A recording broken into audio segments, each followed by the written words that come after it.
understanding.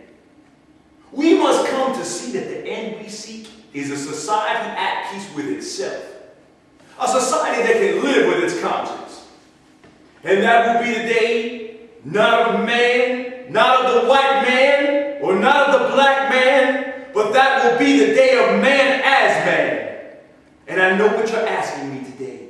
How long will it take? How long will the souls live with chains of fear and the manacles of death? How long will justice be crucified and truth buried? I come to say to you this afternoon, however difficult the moment, however frustrating the hour, it will not be long, because truth, crushed to earth, will rise again. How long? Not long, because no lie can live forever. I have written our president, and I have implored him for federal protection of our voter registration drives. How long, Mr. President? How long? I implore him today because, as I plead with you, my people who love justice, to remain nonviolent in the face of the horrific act of cowardice in the bombing of the 16th Street Baptist Church in Birmingham that has claimed the lives of 4 innocent black girls. And if steps are not taken, we could see the worst racial holocaust this nation has ever seen. How long, Mr. President? How long? You are charged with an unlawful gathering and inciting a crowd to riot. Come along quietly and tell your followers to step aside, or my deputies will open fire into the crowd.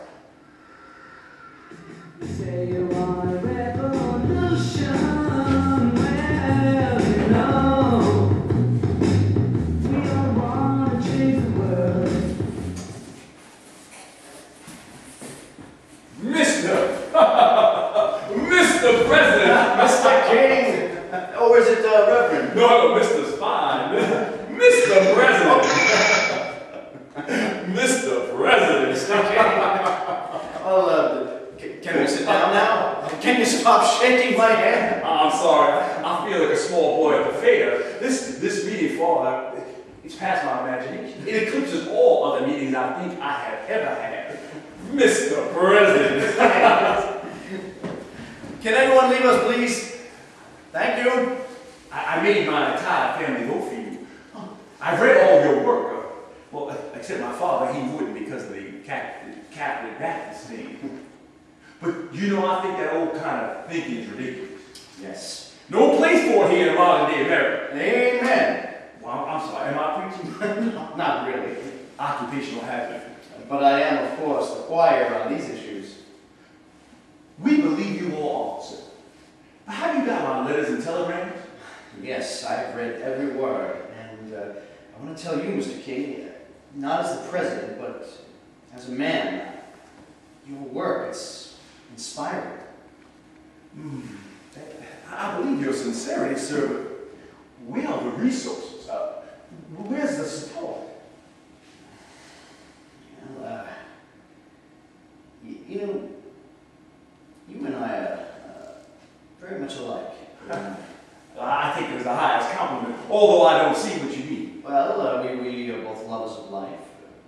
All this. Well, that's true. We both had influential fathers who left us big shoes to fill. Sometimes we filled them poorly. Yes, And we both lost a competition for dropping lines in the Gettysburg Address. You just sent shutters up my back, sir. How could you know such a thing? Well, this is 1963, in the height of the Cold War. There are no secrets, Mr. King. Not yours, not mine. Can you imagine the son of a black minister forgetting the words of the Gettysburg Address? I was in the 2nd grade and not the best student. Oh, me too. The whole school seemed to be there, and they took great delight in my defeat. I originally had it written into my palm, and I was so nervous I sweated off. When I went blank, I almost wet my trousers. Me too. When I got home, my father suspended all Little League games until I wrote that blasted thing 1,000 times.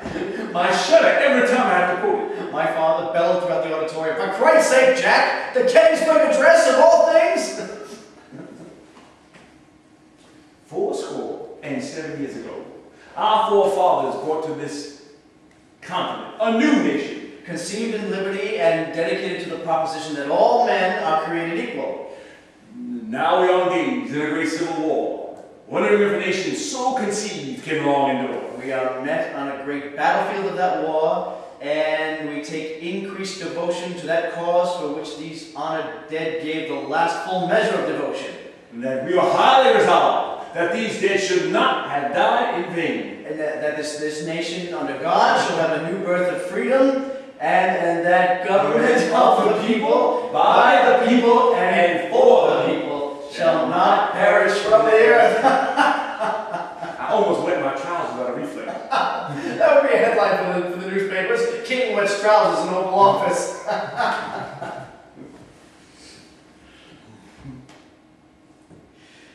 This whole thing, the violence, the brutality, the hoses, it's fear. It's all fear. Fear that you'll pay us back for our past, or that we'll lose our stature in the world if you're made equal. It just makes me angry. Anger, sir, that's the cause of all this. It's ridiculous. You don't want any more than what we all want. It's the weight of things, sir, but honestly, will you help us? That's really the point here. Well, things are not so easy in politics. There's so many people to please, you get sort of lost. It's not that I don't agree or applaud your work or believe in it. That is comforting, sir, but what do I tell my people? Where do you stand? You know, I had an uncle named Mark. He was in the Navy like I was. He lost his leg in WW1, just below the knee. Yeah.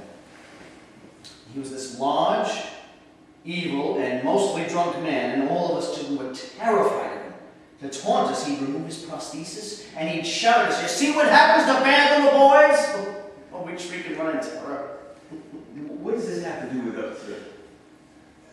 I bet my cousins and my brothers that I would smack Uncle Mark's stump for $1 each. Now, we're Irish Catholic, you can imagine the brood. It was quite a haul for a 7-year-old. Yes. But I snuck up to Uncle Mark under his thunderous snores, and I put my hand on that horrific thing. All I could do was pat it. I was so nervous. And when he opened his eyes, I nearly lost my lunch, I'm sure. But he didn't scream. He looked at me and he put his hand over mine and he said, "That feels good, Jack." And after that, he would call for me and I'd rub ointment on his leg and he'd tell me stories about the sea. That's why I became a sailor. I think I understand, but what does that have to do with us? Well, the measure of a man is whether he runs from or faces what he fears most. The anecdote is quite heartwarming, sir. Still, I'm here. And what do I tell my people? I have a confession, sir. Does your clergy believe in the confidence of confession? I don't need a vow to keep a man's secrets, even of friends. Well, it's just that every man does things that he wouldn't want publicized on television or on stage for all the world to see. Go on. Well, I've been having this dream about Uncle Mark. Anyways, every night for a month I've been dreaming that I'm in heaven. And Uncle Mark is there. And if you knew him in life, you'd wonder how the hell he got there, you know? So anyway, Uncle Mark is standing there with these great white wings. As an angel? Yes, and he whispers this question to me. And you look at it and you just want to laugh at the picture. Anyway, so he asks me this question. He leans over because I'm a boy. And he says to me, "What would you give up for something that you absolutely believed in? All that you own, all that you love, even to your very life?" An angel said that to you? What else is the point of living if you don't stand behind something that you would die for? That's not a confession, Mr. President. Call me Jack. That's not a confession, Jack. That's a revelation.